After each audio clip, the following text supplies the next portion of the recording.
When the Johnson family bought their dream home in rural Indiana, they thought they were beating the system. A big house, a huge yard, and a price so low it felt like a blessing.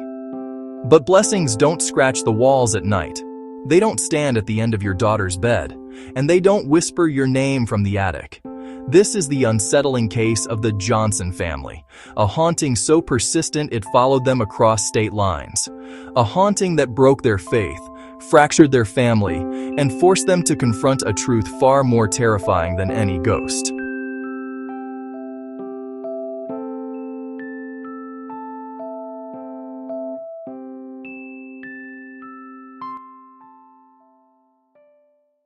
In 1994, Mark and Diane Johnson were searching for a fresh start in Indiana. Mark's job had recently transferred him, and the couple wanted an affordable place to raise their 3 children.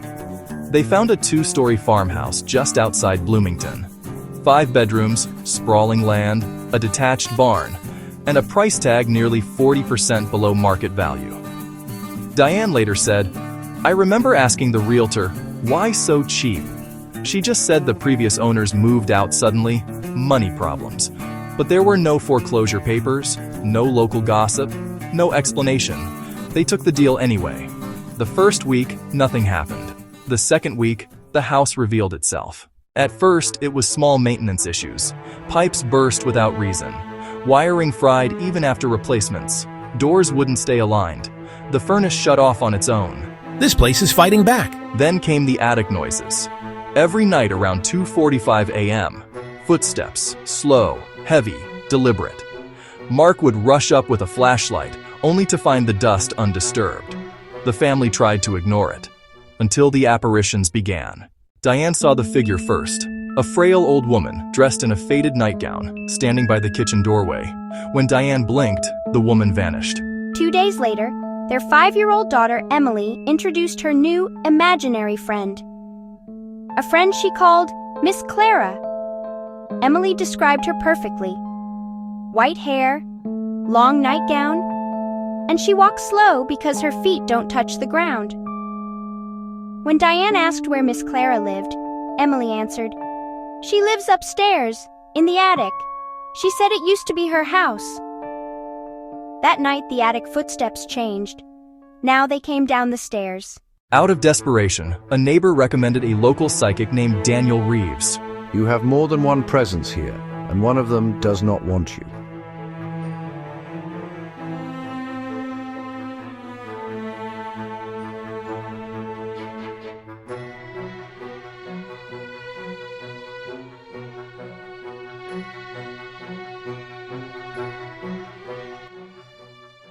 Miss Clara is angry.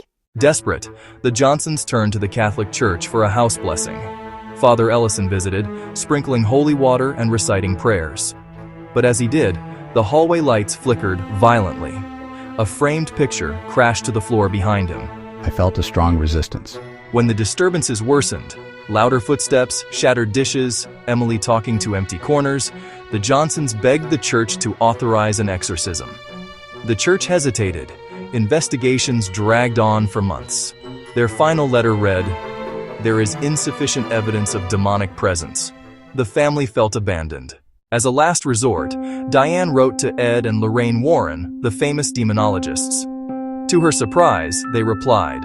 They reviewed the Johnsons' documentation, recordings, photos of unexplained scratches on the walls, and written logs.